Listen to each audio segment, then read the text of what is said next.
Clouds TV, empowering lives. Munasikiaga nikiwaambia story, nimepigwa marisasi mara 12, nimepelekwa jela mara 52, nimenyogwa mara 2, wameshitwa. One of the people who shot me ni huyu. Anaitwa Mudaura. Mudaura is my great friend. Unaona kora ndio kuile no gehujagia.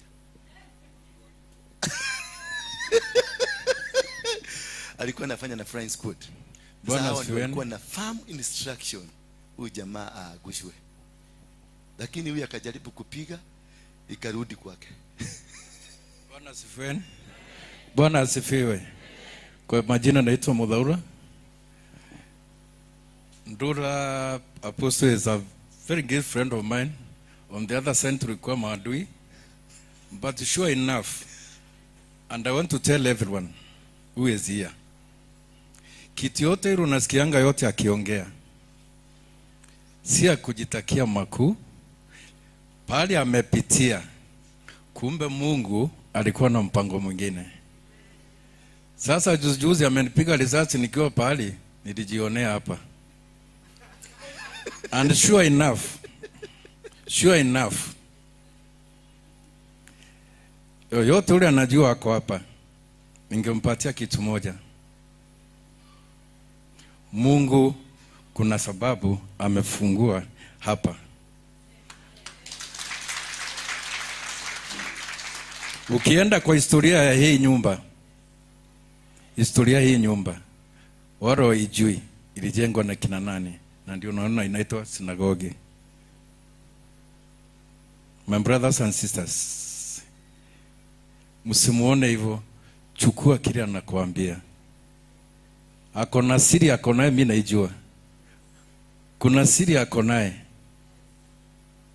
akonaye, lakini si ile amejiwekelea, ni ile amewekewa awapatie.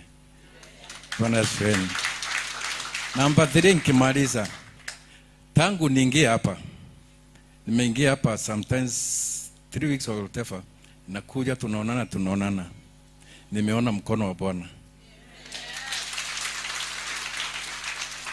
Lakini ni start 1 niko.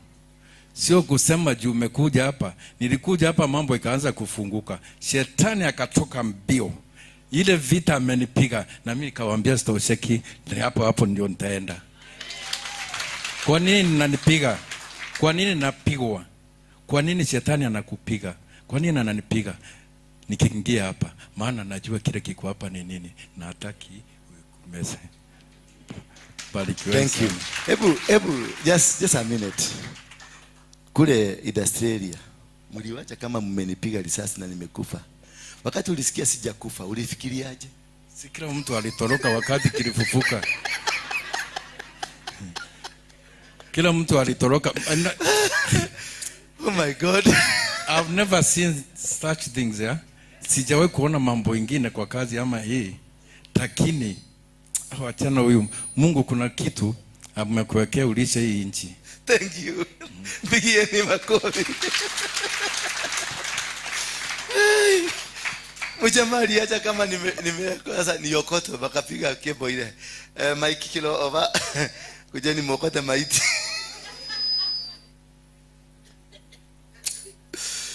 Oh my God. Thank you. Sometimes when you are living and having testimonies like this one, unashindwa mpaka kuongea, because this is strange. I remember kulikuwa yule mkubwa alikuwa anaitwa Kamunde.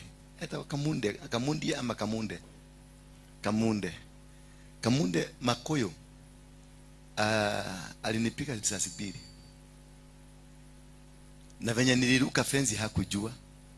Walienda kusema mimi ni ghost.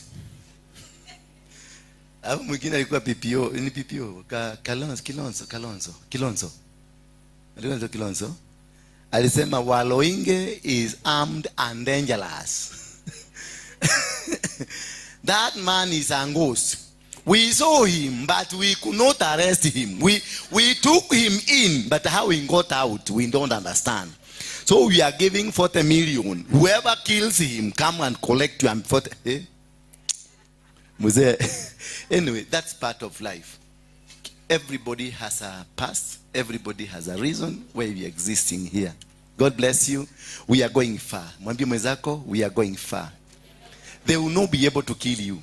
Hawa jamaa walinunuliwa gari mpya Peugeot 504 KAM, zilikuwa ma KAM, gari 18 za kuhonti mtu mmoja. Reke squad wakapatiwa ndege 2 za kushughulikia mtu mmoja. Kuna siku muda ule mnakumbuka wakati ulinishikia kule kwa Gong. Tulitoka Gong mpaka Kamete na dakika 18. Barabara zimetengenezwa, mfalme apitishwe. Bwana Yesu asifiwe sana. What you see they are doing to you, you will become. Bwana Yesu asifiwe sana. What they see, you see they are doing to you, you will be. I was being prepared. Nikutengenezwa, nilikuwa natengenezwa na bio hivi ndivyo maisha yako itakuja kukua. This guy they were armed to. Yani si unajua ni watu wa kuchuka mudhamaki. Mudhamaki akaambiwa sasa hatutakulinda, wacha tukalinde mudhamaki mkubwa kukuliko. Na nikapelekwa State House Kamete. Watu wakatolewa, nikaichua kinyumba mimi peke yangu na kaa peke yangu kama mudhamaki. Kagwire, whatever that is happening now to you, write it as a testimony, because it will come to pass. Whatever reason, it will come to pass. Bwana Yesu asifiwe sana. Hallelujah.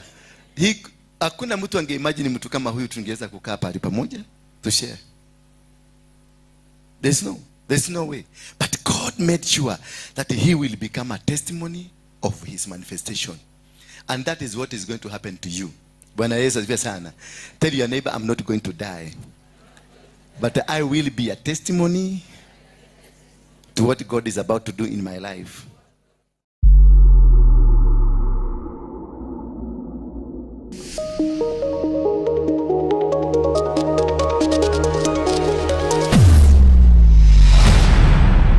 Bethel Clouds TV, empowering lives.